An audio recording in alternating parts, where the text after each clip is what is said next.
中国経済は今期も堅調な成長を続けており、近い将来、日本の経済規模を上回る可能性があると見られています。経済専門家によりますと、中国は2000年にイタリアの GDP を超え、その後も安定した成長を維持してきました。今後10年間で G7 のうちさらに4カ国の経済規模を上回るとの見通しも示されており、中国経済にさらなる発展に注目が集まっています。In the aftermath of the Second World War, Japan was left in ruins. Years of bombings, food shortages, and post-war occupation had crippled Japan's economy, with an estimated 40% of the nation's industrial plants and infrastructures destroyed by the end of the war. While many countries saw the post-war devastation they had to deal with as a negative, the Japanese saw it as a positive. The destruction of their pre-war industry let the Japanese build new modern factories, and with the dissolution of the imperial military, millions of well-disciplined and highly educated soldiers were able to join the workforce, giving the Japanese a competitive advantage over the war's victors. However, Japan's economy still lagged behind the European and American economies, so the Japanese government placed a greater emphasis on ensuring their nation's economic growth.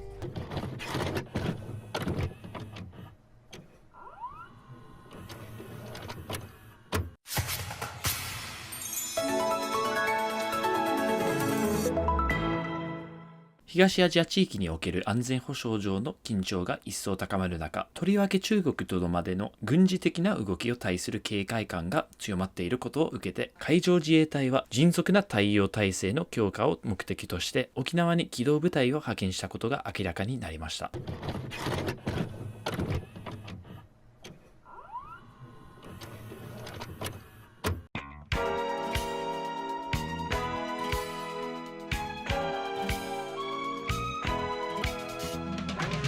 The Cold War was a game of economics, and by the 1950s, a lot of countries had managed to build up their economies by building large manufacturing industries, or by simply being lucky enough to have large reserves of natural resources that they could sell off. And while Japan's manufacturing industry had managed to make a minor resurgence in the 50s thanks to the Korean War, the Japanese knew that trying to compete with the Soviet, West German, or American manufacturing industries was an uphill battle. So the Japanese government decided to invest heavily into technological innovation to try and help its industries compete with the European and American economies on their own terms.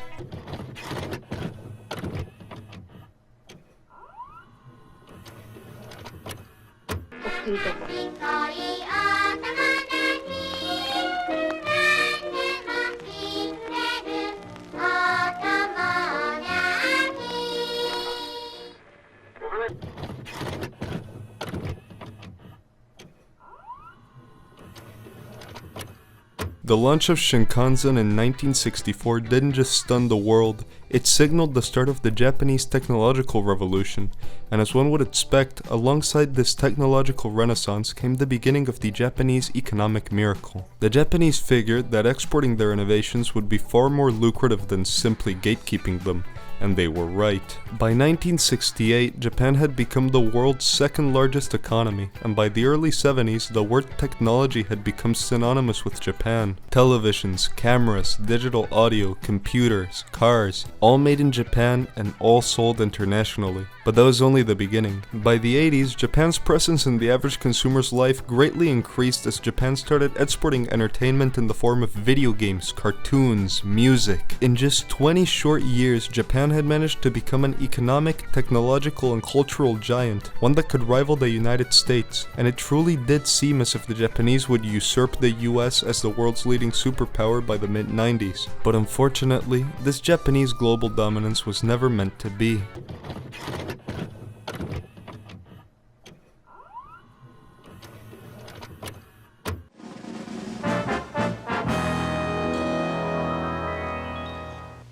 ”80-talets Japan, världens mest produktiva land som stadigt gick med ett handelsöverskott på över 5 miljoner yen varje år. En stor del av dessa exportvaror gick till USA, som i sin tur oroade sig över sitt handelsunderskott. I ett försök att öka sina egna exportmöjligheter tog Reagan-administrationen fram Plaza-överenskommelsen tillsammans med Frankrike, Västtyskland, Storbritannien och Japan. Överenskommelsen gick ut på att devalvera den amerikanska dollarn. I och med detta stärktes yenen snabbt, vilket slog hårt mot den japanska ekonomins ryggrad, exporten. För att motverka en potentiell lågkonjunktur sänkte Japans centralbank räntan till så lågt som 2,5%. Och med låga räntor följde en våg av upplåning från både företag och privatpersoner som snabbt pumpade in pengarna i fastigheter och aktier. På bara 4 år fördubblades Nikkei 225 och markpriserna steg så mycket att kejsarpalatsets mark värderades högre än hela delstaten Kalifornien. Skrämda av en potentiell överhettning av ekonomin rullade centralbanken tillbaka de låga räntorna, vilket spräckte bubblan.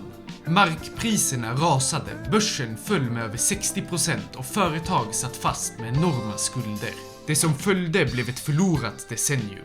Deflationen slog till, vilket gjorde att priserna sjönk, inte på grund av framsteg utan på grund av minskad efterfrågan och stagnerande tillväxt. Drömmen om att Japan skulle överträffa USA som världens ekonomiska stormakt bleknade bort i nostalgins dimma.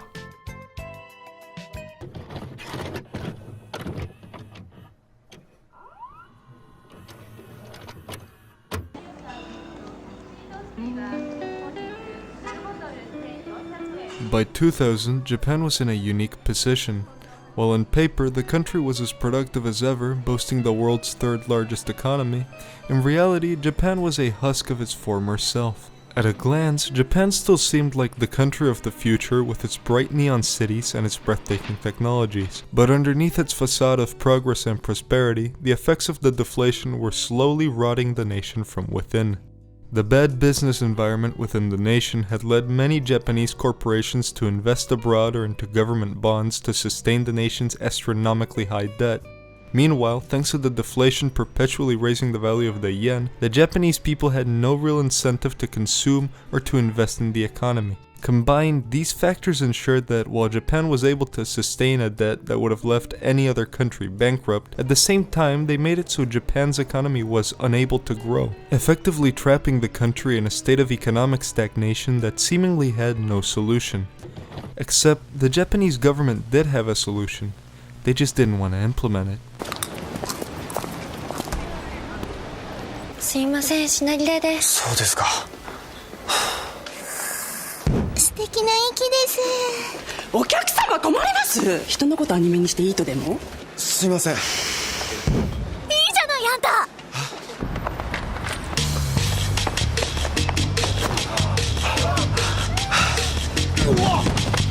息をデザインするガムロッテアクオ。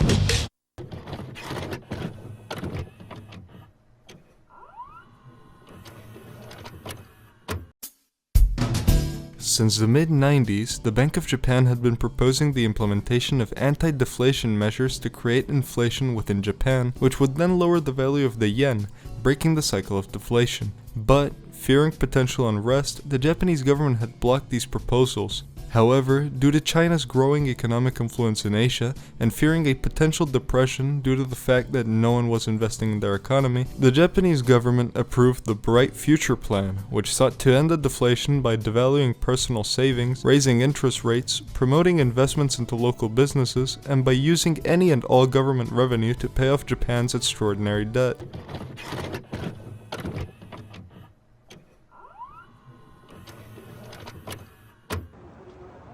The mid-2000s saw Japan undergo a second economic miracle that once again sought take the international spotlight for its miraculous recovery from the economic bubble. But while Japan's economy recovered and grew, managing to once again become the world's second wealthiest country, China prepared for war.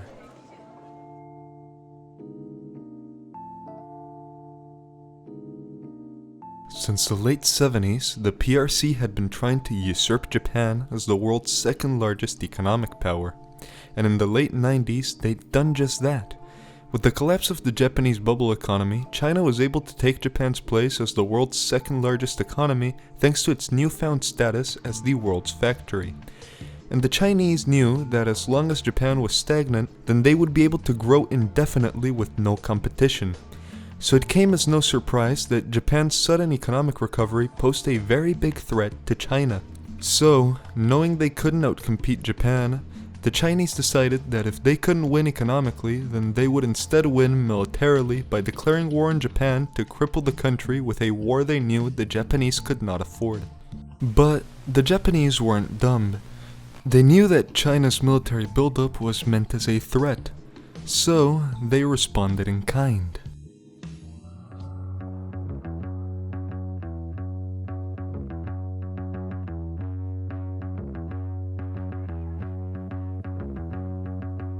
Even though the scale of Japan's military was limited by their constitution, the Japanese were no stranger to finding loopholes in treaties.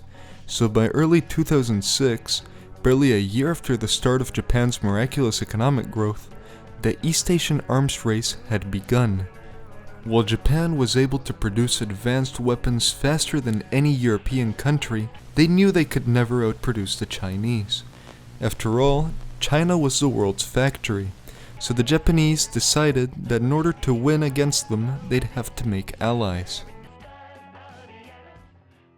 Thanks to the threat posed by China, Japan was able to establish the East Asian Security Organization with South Korea and Taiwan.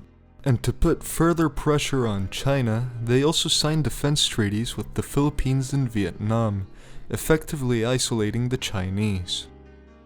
For its part, China was also trying to find allies. But thanks to Japanese efforts, they were essentially boxed into their region, making their only real ally the Hermit Kingdom of North Korea. And while day by day tensions in East Asia continued to rise, to many a full-blown war seemed unlikely. But unfortunately, all those dreams of peace would come crashing down in 2011.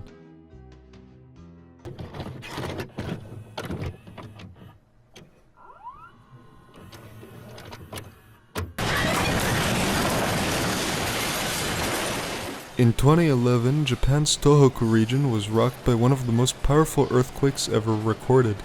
And as if that wasn't bad enough, the earthquake was followed by a massive tsunami that flooded large parts of the Iwate, Miyagi, and Fukushima prefectures.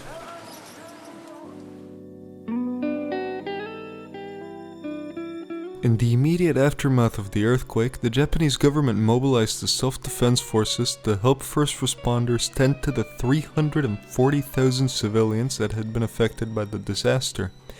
However, the decision to mobilize and deploy the armed forces to Tohoku weakened Japan's southern defenses, particularly around Okinawa and Kyushu, making them vulnerable to foreign attacks. And unfortunately for Japan, the Chinese wouldn't let this opportunity pass. On the 21st of March of 2011, 10 days after the earthquake, the Chinese Air Force launched a series of attacks against Japanese military targets in Kyushu and Okinawa. At the same time, China's Navy started shelling Taiwanese coastal targets, while the North Korean army started a full-scale invasion of the south, starting what many would come to know as the Great East Asian War.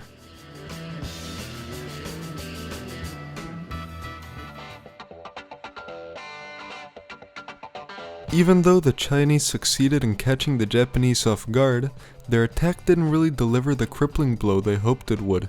And while the strikes on Kyushu managed to damage some Japanese airfields, they were unable to cause any significant damage to Japan's naval bases. Not to mention that, thanks to the crisis in Tohoku, the bulk of the JMSDF was deployed around Sendai, meaning that the Japanese still had the second strongest navy in the Pacific. On top of barely scratching the Japanese, the Chinese had been unable to achieve any major breakthroughs in Taiwan. Constant attacks by Taiwan's Navy and Air Force had rendered their blockade all but useless, and any attempts the Chinese made to land on the island were easily repelled by the Taiwanese army. And as if that wasn't bad enough, in Korea, the South had managed to stop North Korea's offensive as soon as it started thanks to their better training and equipment. Overall, the war wasn't going great for China, and it was about to get worse. While the Chinese boasted a large army and a sizable air force, at sea they were stretched thin. While on paper China had a massive navy, in actuality the PLAN was mostly made up of corvettes and other coastal defense ships, so after all but destroying the Chinese fleet off the coast of Taiwan, the Japanese and their allies held complete naval dominance over China. But instead of simply blockading China and waiting for their economy to collapse, the Japanese had a different idea. Using a South Korean offensive as a distraction, the Japanese landed and then started flooding troops into Shandong, managing to fully occupy the peninsula in a week, and to make matters worse for China, the Taiwanese started their own invasion, landing troops in Xiamen and quickly moving to secure as much of Fujian as they could with the help of the Japanese army.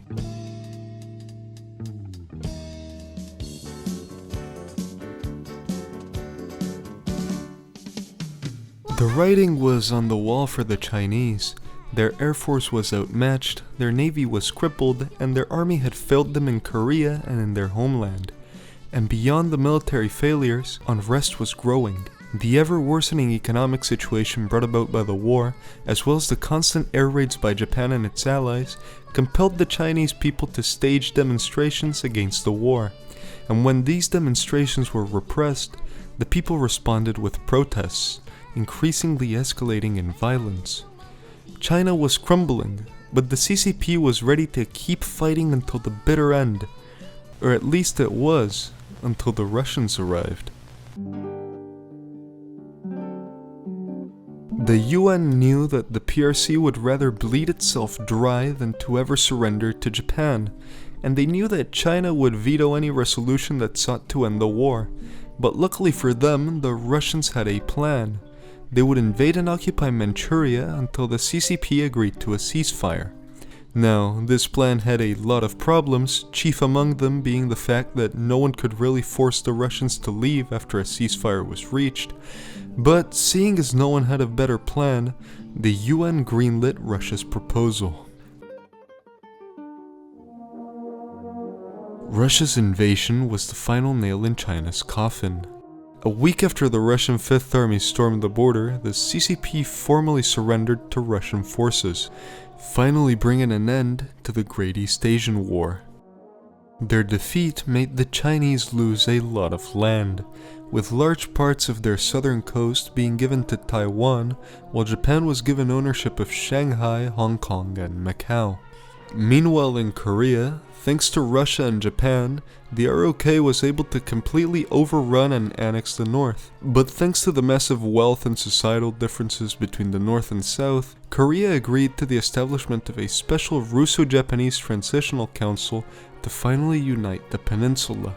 Unsurprisingly, after the Chinese surrender, Russia refused to leave Manchuria, instead annexing it and turning it into an autonomous republic within their federation.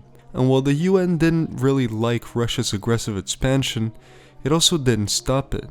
After all, thanks to Russia, peace had been restored in Asia, so appeasing them was seen as a necessary evil to thank the Russians for intervening. But while the world celebrated the war's end, China mourned its loss. After all, the PRC had spent the better part of 30 years building itself up, only to crumble against a country barely a quarter of its size. And while materially, the Chinese would be able to recover relatively quickly from the war, their defeat would leave a lasting impact upon their population. And with anti-CCP movements growing in China, it was clear that the communist government was on its way out. With the only question being, would the CCP let a peaceful transition happen, or would they put up a fight?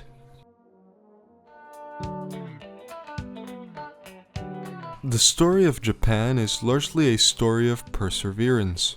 After all, the Japanese were able to turn their country into a world superpower after almost 20 years of stagnation and decay.